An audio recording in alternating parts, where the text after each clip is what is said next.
Eu sou a Cléo, hoje eu vou apresentar essa segunda parte aqui do capítulo 2, que basicamente vai tentar discutir um pouquinho a noção da água como um solvente. Então, quando a gente fala de solvente, a gente tem que lembrar do conceito de solubilidade. E a solubilidade depende da capacidade de um solvente de interagir com um soluto de uma maneira mais forte do que as partículas do soluto interagem entre si. Então, é a capacidade, basicamente, de um meio de dissolver um determinado grupo de moléculas. Então, a água, ela é muito conhecida como um solvente universal. A polaridade dela vai torná-la um composto muito eficiente para dissolver substâncias que, no caso, também sejam polares e que sejam iônicas, que, no caso, vão ser substâncias chamadas de hidrofílicas. Já as substâncias apolares, elas são consideradas hidrofóbicas e, portanto, elas são insolúveis em água, mas elas, no caso, vão ser solúveis em solventes que são apolares, como, por exemplo, o hexano. E aí a gente chega no princípio-chave, que é chamado de semelhante dissolve semelhante. Então, compostos polares dissolvem compostos polares e compostos apolares dissolvem compostos apolares. E aí, essa parte do capítulo acaba discutindo por que que os sais eles vão ser dissolvidos em água. Então, para lembrar esse conceito, né, a gente sabe que alguns sais, tipo o NaCl, eles vão ser mantidos unidos por forças iônicas, que vão ser então governadas pela lei de Coulomb. Então, só para a gente relembrar essa lei, ela é denominada por essa fórmula, em que F vai ser a força entre as cargas elétricas, que vão ser separadas pela distância r. Também a gente vai ter, então, a constante dielétrica do meio e a constante de proporcionalidade. Então, como a gente vê aqui, se a distância entre duas cargas elétricas ou então a constante dielétrica do meio for muito alta, significa que a força entre as cargas elétricas vai diminuir. Então, a constante dielétrica, ela vai indicar a habilidade de um solvente em manter as cargas opostas separadas, porque essa constante, no caso, ela é referente ao meio. Então, no caso, seria a habilidade desse meio de manter essas cargas separadas. Então, os solventes polares, eles têm constantes dielétricas muito mais altas, o que vai facilitar a dissolução dos compostos iônicos. Então, a água, ela possui uma das maiores constantes dielétricas entre os líquidos puros, como a gente pode ver. Então, quando o íon for imerso num solvente polar, ele vai atrair os dipolos do solvente, que vão se orientar, então, em torno do íon. Esse fenômeno, então, vai ser chamado de solvatação. E substâncias polares iônicas, elas vão se solubilizar em água, porque elas vão conter justamente grupos funcionais que formam ligações de hidrogênio com a água. Então, a gente vai ter esse processo de solução. Os solventes apolares, ao contrário, eles não vão formar essas ligações. Então, eles vão acabar sendo insolúveis em água. Esse capítulo acaba sendo bem curtinho e ele vai terminar falando justamente sobre substâncias amfifílicas. Então, essas substâncias são moléculas que possuem porções polares, que são chamadas de hidrofílicas, e porções apolares, que são as hidrofóbicas. Então, quando essas substâncias elas interagem com um solvente aquoso, a porção hidrofílica ela vai tender a interagir bem mais com o solvente, enquanto a porção hidrofóbica ela vai ser excluída, ela vai tentar, então, fugir, no caso do solvente. Isso vai gerar duas estruturas principais, que é muito conhecida, que são as micelas e as bicamadas. No caso das micelas, as porções hidrofílicas elas vão ficar voltadas para fora, para a superfície, onde elas vão estar em contato, então, com a água, enquanto que as porções hidrofóbicas elas vão se agrupar no centro, elas vão ficar voltadas para essa região interna da micela, se protegendo, por assim dizer, de uma interação com o solvente.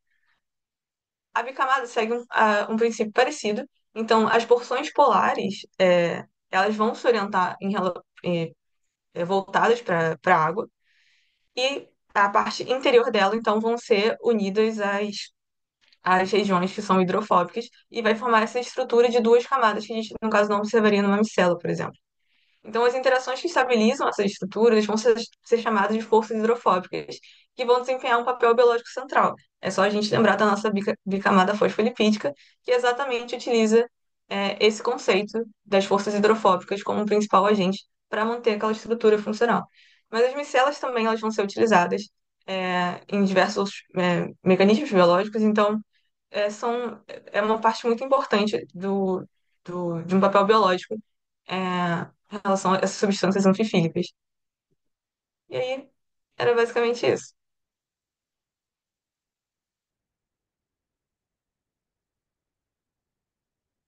Então, bom dia, pessoal. Então, continuando a aula, eu vou falar um pouquinho da mobilidade dos prótons e, de forma geral, quando uma corrente elétrica passa por uma solução iônica, os íons migram em direção a outros íons de carga oposta e essa velocidade de migração ela é proporcional tanto ao seu campo elétrico e inversamente proporcional ao seu arrasto. Ou seja, teoricamente, quanto maior a molécula, maior o arrasto e menor a sua velocidade de deslocamento.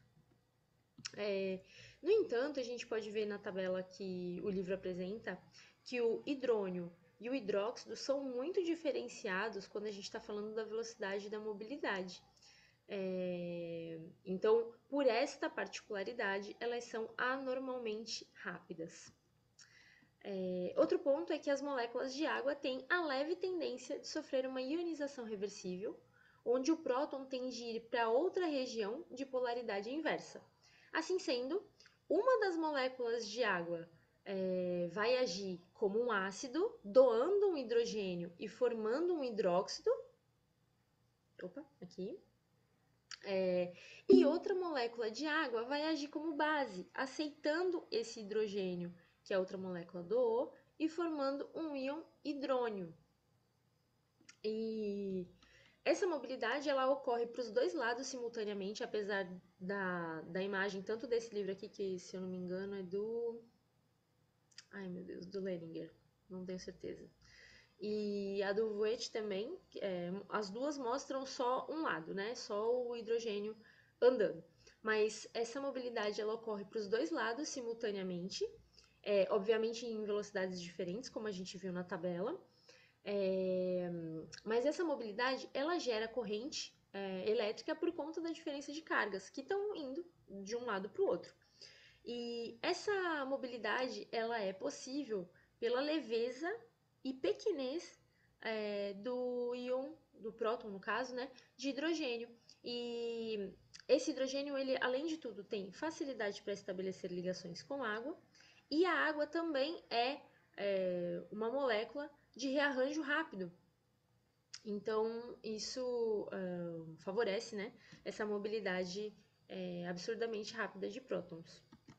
E aqui a gente está falando de água, mas essa mobilidade de prótons é importante e ela está presente em outras reações e mecanismos fisiológicos também, como as reações ácido-básicas, que vão ser abordadas no próximo bloco.